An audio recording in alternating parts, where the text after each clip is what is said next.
नमस्ते, उम्मीद करते हैं कि आप लोग बहुत ही अच्छे होंगे।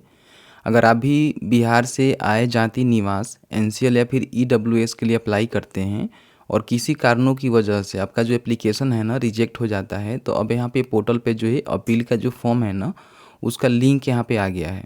बहुत सारे लोगों ने कहा कि जो आपने वीडियो बनाया था तो उसमें आपने नहीं बताया है पूरी प्रोसेस फुल करके किस तरह से अपना जो अपील फॉर्म है ना उसको यहाँ पे दर्ज करनी है और किस तरह से दोबारा हमारा सर्टिफिकेट जो है अप्रूव यहाँ पे हो जाएगा। इस वीडियो में आपको बताएंगे कि आपका भी कोई भी सर्टिफिकेट समझिए कि रिजेक्ट हो गया है किसी भी कारणों की वजह से, तो उसको कैसे अपील कर सकते हैं।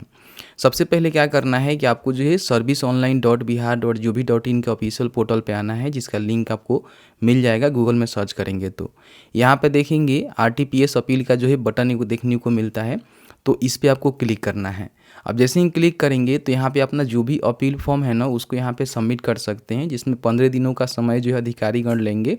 और इस सबमिट करने के बाद आपको जो रेफरेंस नंबर मिलेगा, जिससे अपने एप्लीकेशन का जो स्टेटस है समय समय पर चेक कर सकते हैं कि आपका जो अपील फॉर्म है वो कहाँ तक पहुँचा और क्या कुछ इसका कंडीशन रहने वाला है। ठीक है, और पूरी तरह से कहीं भी आपको नहीं जाना है, किसी भी कार्यालय में नहीं जाना है, ऑनलाइन अपील करेंगे और ऑनलाइन ही इसका जो आपका सॉल्यूशन है उसको किया जाएगा 15 दिनों के अंदर। ठीक है, अब यहाँ पे देखेंगे तो इन्होंने जो है सबमिट अपील ऑनलाइन का जो है एक लिंक दिया हुआ है, जिसमें 2 बार जो है अपील आप कर सकते हैं। जैसे मान लीजिए फर्स्ट अपील करते हैं और किसी कारणों की वजह से अगर वो रिजेक्ट हो जाता है तो फिर आपको सेकेंड अपील करने का भी मौका यहाँ पे देखने को मिलता है, तो सेकेंड बार भी अपील कर सकते हैं। तो फर्स्ट अपील करने के लिए यहाँ पे क्लिक करेंगे तो आपके सामने जो है कुछ इस तरह से इंटरफेस आपको देखने को मिलेगा, जिसमें सबसे पहले विभाग में आपको सामान्य प्रशासन विभाग ही देखने को मिलेगा, तो इसका सिलेक्शन आपको कर लेना है। यहाँ पे सर्विस में आपने कौन सा सर्टिफिकेट अप्लाई किया है जो रिजेक्ट हुआ है या फिर उसमें किसी प्रकार की कोई समस्या है जिसकी अपील आप करना चाहते हैं।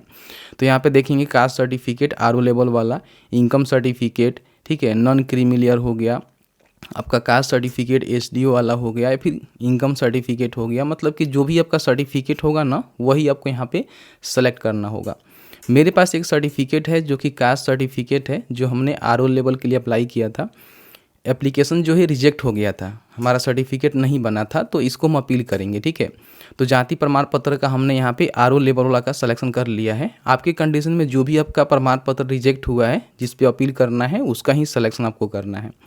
यहाँ पे आप सभी जानते ही हैं कि जब भी आप फॉर्म भरते हैं तो आपको जो एक रिसीविंग मिलता है, रिसीविंग में जो एक रेफरेंस नंबर होता है। ठीक है, तो रेफरेंस नंबर को यहाँ पे डालना है और एप्लीकेंट का जो नेम है, जो फॉर्म भरते समय एप्लीकेंट का आप नेम दिए हुए ना वो नेम यहाँ पे एंट्री करेंगे। ठीक है, और यहाँ पे गेट के बटन पे आपको क्लिक करना है। तो जैसे ही गेट के बटन पर क्लिक करेंगे तो आप यहाँ पे देखेंगे सर्टिफिकेट अप्लाई करते समय जो भी अपने मोबाइल नंबर दिया हुआ है ना वो मोबाइल नंबर यहाँ पे आपको देखने को मिलेगा, क्योंकि उसी नंबर पे जो है ओटीपी जाएगा। तो वेरीफाई विथ ओटीपी के बटन पे क्लिक करेंगे तो उस नंबर पे एक ओटीपी सेंड कर दिया जाता है। ओटीपी को यहाँ पे डालेंगे, फिर यहाँ पे वैलिडेट के बटन पे आपको क्लिक करना है। जैसे ही वैलिडेट करेंगे तो यहाँ पे देखेंगे आपका पूरा जानकारी यहाँ पे खुल के आ जाएगा, जिसमें यहाँ पे एप्लीकेशन का जो तिथि है वो आपको देखने को मिलेगा कि एप्लीकेशन जो आपने कब अप्लाई किया था। अगर आपने मेल आईडी दिया होगा तो मेल आईडी यहाँ पे देखने को मिलेगा, नहीं दिया होगा तो नहीं रहेगा। यहाँ पे फादर का नाम और यहाँ पे आपने सर्टिफिकेट जो है कौन से लेवल पे अप्लाई किया हुआ है, जैसे कि मेरा आरओ लेवल का है तो यहाँ पे आरओ लेवल का देखने को मिल रहा है।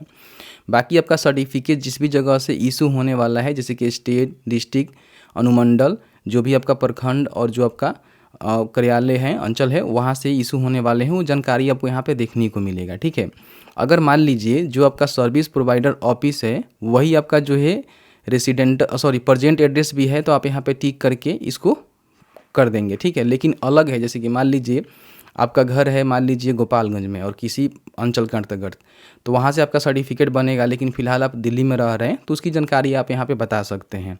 और मान लीजिए आपका घर गोपालगंज में है और गोपालगंज में है तो यहाँ पे टिक कर दीजिएगा, दोनों सेम हो जाएगा। ठीक है, अब यहाँ पे देखिए अपील का रीज़न क्या है। आपका फॉर्म रिजेक्ट हो गया है तो भी अपील कर सकते हैं, लंबे समय से पेंडिंग है तो भी अपील कर सकते हैं, डिलीवर्ड आफ्टर टाइमलाइन तो इसका भी अपील कर सकते हैं, और यहाँ पे अदर कोई आपके पास अपील है ना तो वो भी कर सकते हैं। तो देख लीजिएगा आपको क्या करना है।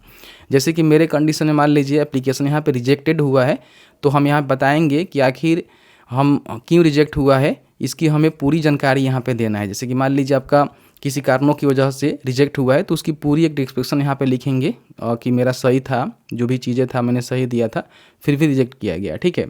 उसके बाद मान लीजिए अस्वीकृति का जो कारण है ना, जो भी पब्लिक सर्वेंट है उनके द्वारा दी जाएगी, इसमें देखी जाएगी कि आपका अस्वीकृति जो है क्यों हुआ है, क्योंकि अपील करेंगे तो फिर वो लोग जांच करेंगे और किसी प्रकार की रिजेक्शन का जो मान लीजिए यहाँ पे रीज़न है वो बताएंगे, आपको नहीं बताना है। तो यहाँ पे क्या करना है कि मांगी गई राहत, आप क्या अपील में क्या देना चाहते हैं, जो आपका एप्लीकेशन रिजेक्ट हुआ है उसमें आपको क्या कुछ जानकारी देना है, वो जानकारी यहाँ पर आपको देना है, ठीक है। यहाँ पे एज अ रेफरेंस के लिए आपको जो एक डॉक्यूमेंट देना होगा जिसमें आपके पास रिसीविंग है, जो अपने सर्टिफिकेट अप्लाई किया था वो दे सकते हैं, या फिर आपका सर्टिफिकेट मान लीजिए किसी प्रकार की उस पर प्रॉब्लम है, आपका सर्टिफिकेट इशू हो गया है लेकिन कुछ प्रॉब्लम है तो उसमें अपील कर सकते हैं। अदर कोई आपके पास डॉक्यूमेंट है तो वो भी दे सकते हैं। तो मेरे पास मान लीजिए एक रिसिप्ट है जो हमें अप्लाई किए थे तो हमें मिला था, इसका सिलेक्शन करके यहाँ पे देखेंगे तो अपलोड करने का बटन यहाँ पे आ जाएगा, ठीक है। तो यहाँ पे चूज फाइल के बटन पे क्लिक करके अपलोड कर देंगे तो अपलोड हो जाएगा। उसके बाद यहाँ पे कैप्चा को फिल करना है और फिर यहाँ पे रजिस्टर अपील के बटन पे क्लिक करना है। अब जैसे ही क्लिक करेंगे तो आपका जो अपील है रजिस्टर हो जाएगा और आपको जो है रेफरेंस नंबर मिल जाएगा, ठीक है, जिससे आप अपने एप्लीकेशन का जो स्टेटस है वो चेक कर सकते हैं कि आपने जो भी अपील किया हुआ है ना वो कहाँ तक पहुँचा हुआ है, ठीक है। चेक करने के लिए यहीं पे आपको लिंक देखने को मिलेगा, एक बार यहाँ पे हम देख लेते हैं। तो कहीं भी स्टेटस यहाँ पे चेक करने का लिंक आपको देखने को नहीं मिलेगा, देखिए यहाँ पे देखने को मिलेगा, ठीक है। ट्रैक अपील स्टेटस, इस पर क्लिक करेंगे तो आपके सामने इस तरह से आएगा जहाँ पे अपील केस नंबर आपको देना है और एप्लीकेंट का नेम देना है, और यहाँ पे क्लिक करके बड़ी आसानी से एप्लीकेशन का जो स्टेटस है उसको आप चेक कर सकते हैं, ठीक है, कि आपका एप्लीकेशन का स्टेटस क्या है। 15 दिनों का समय लगता है। फिर जो भी अधिकारिक है पब्लिक मतलब सर्वेंट है वो आपको जानकारी देंगे क्यों अस्वीकृत हुआ था, अगर कुछ गलती हुआ था तो ये लोग अप्रूव भी कर देते हैं। तो इस तरह से आप अपील कर सकते हैं। आई होप आपको वीडियो अच्छा लगा है तो वीडियो को लाइक करिएगा। चलिए मिलते हैं एक नए वीडियो में एक नए टॉपिक के साथ, तब तक के लिए वीडियो देखने के लिए आप सभी का बहुत बहुत धन्यवाद।